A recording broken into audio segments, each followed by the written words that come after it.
Un cuarto para las 11 de la mañana, estamos de regreso en Expreso Bio Bio para la conversación junto a Jaime Mañalich, nuestro panelista de salud de los días martes. ¿Qué tal, Jaime? Bienvenido. ¿Cómo está, Jaime? Estupendamente bien, muy agradecido la oportunidad de salud, director del Instituto de Políticas Públicas. Se sacó la foto. Sacó la foto con Jaime. Saqué la foto, una gran oportunidad. ¿Y por qué se quería sacar una foto? A ver. Mi familia es catalana de origen, ya. Entonces todo lo que viene de allá suena bien. ¿Incluso ya Manuel Serrat, por ejemplo? Por supuesto. ¿Lo fue a ver o no?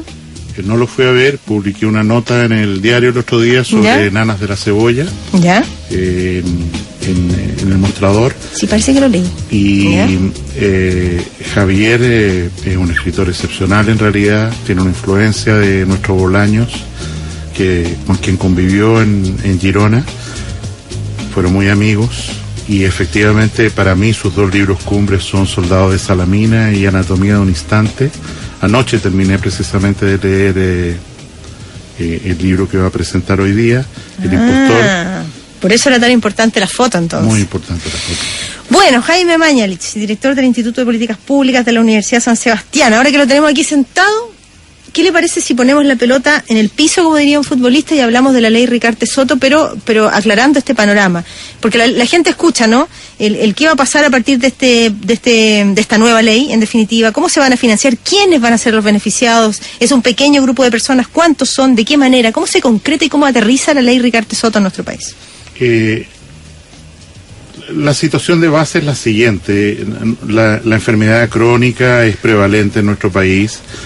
Y muchas de las enfermedades crónicas que tienen tratamientos de alto costo ya están recogidas en el auge, 80 enfermedades en el auge, de las cuales 40 tienen beneficios farmacéuticos, o sea, se les da medicamentos prácticamente sin costo.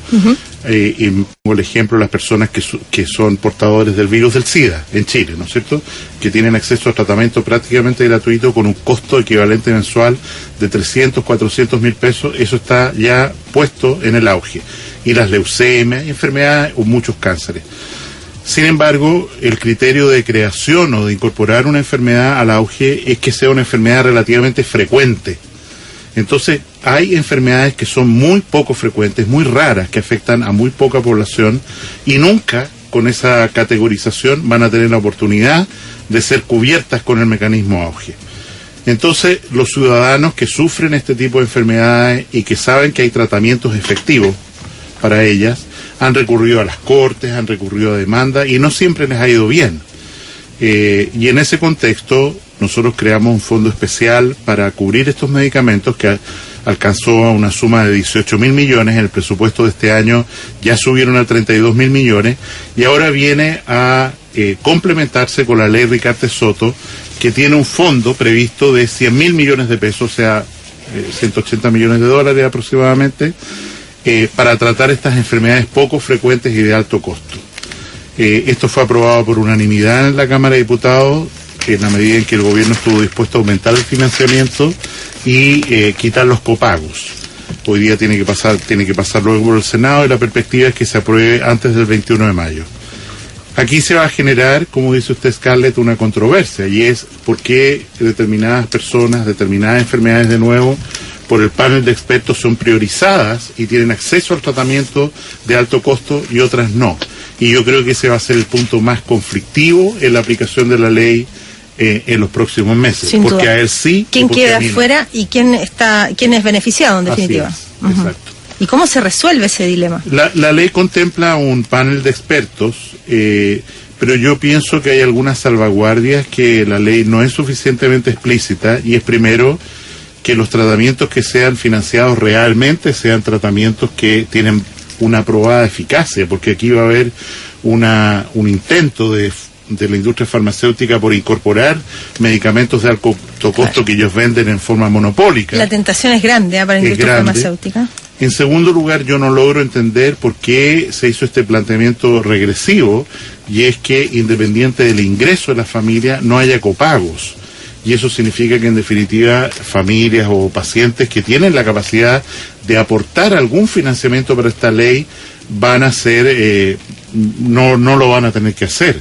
Y eso daña en definitiva, para un monto de recursos que son finitos, a quienes menos tienen. Y lo tercero que a mí entregarle recursos a quienes no los necesitan de manera tan imperiosa, ¿no? A quienes algo podrían algo. pagar, Exacto. ¿no es cierto? 10.000 pesos, 50.000 pesos, lo que fuera el mes, y que no es justo que todos queden exentos de pago. Y lo tercero que a mí me sorprende mucho en esta ley es que sea un beneficio pagado por el Estado, o sea, por todos los chilenos, incluso para los beneficiarios de las ISAPRES.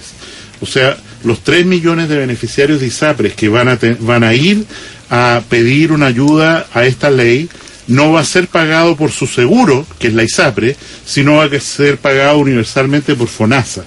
Y eso también yo lo encuentro extraordinariamente raro, porque se libera al sistema previsional de seguro de salud ISAPRE de una responsabilidad a la que deberían concurrir financiando estas enfermedades, financiamiento del cual van a quedar liberados. Y en ese sentido es un subsidio al sistema privado de seguro que yo no logro comprender por qué los legisladores se han allanado a hacerlo de esta manera. Y de nuevo, en una forma regresiva, porque sabemos que las personas con mayores ingresos son las que cotizan en las ISAPRES tienen enormes utilidades y una parte de esas utilidades se podría destinar a contribuir solidariamente para este fondo de medicamentos. Acá hay dos problemáticas, o sea, cuando usted, Jaime, coloca en relevancia el tema de del acceso privado a la salud, por supuesto que se desdibuja el sentido de la ley Ricartes Soto. Desde ese punto de vista, esto tiene que estar aparejado no solamente por ese cuerpo legal, sino que tiene que estar aparejado por la modificación que está pendiente, que es tan urgente como una ley que proteja a las personas que son afectadas por enfermedades raras y que tienen costos altísimos de tratamiento. También haya, por una cuestión de masividad también, una modificación a la ley de ISAPRE que resuelva 2 o 3 temas que son escandalosos. Escandalosos en el sentido de la cobertura, de las preexistencias y también de las condiciones en las cuales las personas tienen o pueden acceder a esta salud privada supuestamente mejor que la salud pública. Las personas que cumplieron cierta cantidad de años, que tienen planes carísimos y se los suben todos los años. Las mujeres en relación a los hombres en edad fértil. En fin, una serie de elementos ahí. Es complementario, por cierto. Pero también no hay que salirse del foco, creo yo, de la ley Ricartes Soto en el sentido de que puede afectar a todos. El plan auge, en definitiva, también es para todos. Claro, el plan auge es para todos, pero el auge de las ISAPRES lo pagan las ISAPRES. O sea, yo cotizo en una ISAPRE y tengo acceso al plan auge gracias al financiamiento que le entrego a la aseguradora privada.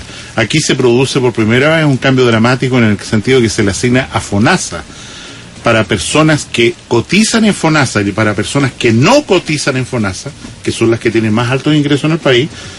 Se le asigna a FONASA la obligación de financiar esta ley, que lógicamente con los años va a crecer en su presupuesto a expensas de impuestos del Estado o de las cotizaciones generales que los beneficiarios de FONASA ponen en FONASA.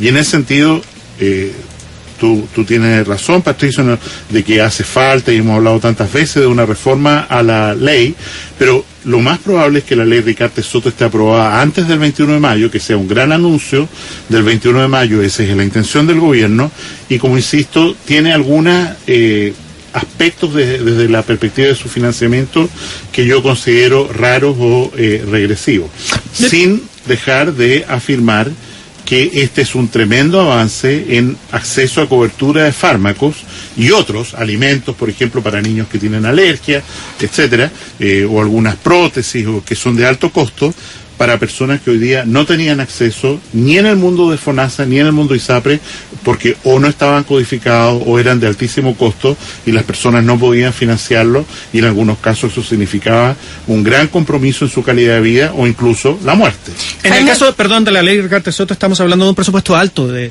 dinero. ¿Cómo se pretende gastar este dinero? ¿Se pretende hacer un uso absoluto anualmente de este presupuesto? La idea es usar toda la plata monto, para esto. ¿Cuáles son las enfermedades? Porque además las características de los tratamientos son distintos. Hay tratamientos paliativos carísimos, inmediatos para una enfermedad. Hay tratamientos de largo aliento para enfermedades crónicas o para condiciones más crónicas de enfermedades raras. Por ejemplo, nos preguntan por la fibrosis pulmonar.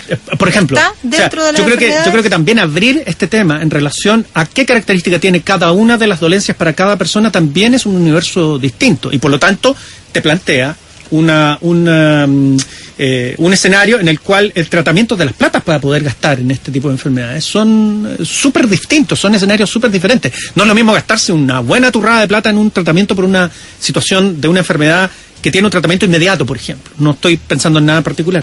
Pero otras de característica más crónica pueden ser de largo aliento. Entonces, ¿cómo se postula? ¿Qué tipo de postulación tengo? ¿Cómo va el Estado en eso? ¿Se va reajustando? Los precios de mercado van variando, en fin. Claro, porque si hoy día un medicamento cuesta, por ejemplo, fibrosis pulmonar, es de una 600.000 pesos mensuales. El próximo mes el laboratorio podría subirlo a 800.000, porque sabe que está garantizado. La ley en sí está muy bien pensada, pero yo creo que la bajada reglamentaria requiere un trabajo bien experto, bien profundo. Bueno, uno aprendió como ministro que las leyes en realidad se expresan a través de los reglamentos. Y ahí está la ley de etiquetado de alimentos o la ley nacional de fármacos, que por no tener reglamentos, en la práctica, la ley no existe. Y en ese contexto, esta ley va a ser muy importante cuáles reglamentos genere. Los montos que ha dispuesto el Ministerio de Hacienda para la primera año de funcionamiento de esta ley son del orden de 100.000 millones de pesos. Es una cantidad de recursos muy importante, desde luego, pero evidentemente son recursos finitos. Entonces, la manera en que los expertos van a definir lo que ustedes comentaban, qué paciente, qué tratamiento, por cuánto tiempo, va a significar una fuente de conflictividad que no termina ahora.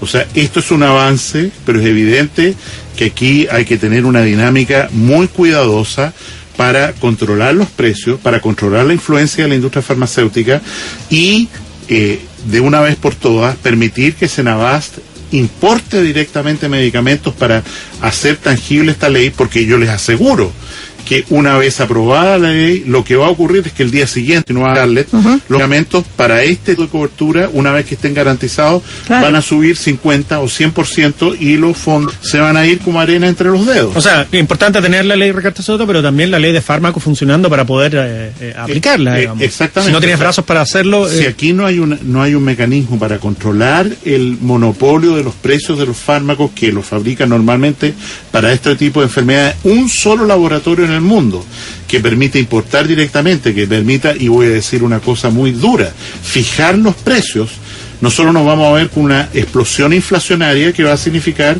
que muchas menos personas van a tener el beneficio que se supone en el diseño de la ley habrían tenido, producto de esta manipulación de las industrias. En vez de beneficiar a más. En vez de beneficiar a más.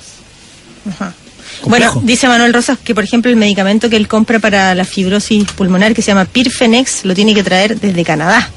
Y por eso le cuesta 600.000 pesos mensuales. Y cierto que a mí me parece tremendamente interesante abordar esa temática que dice Jaime.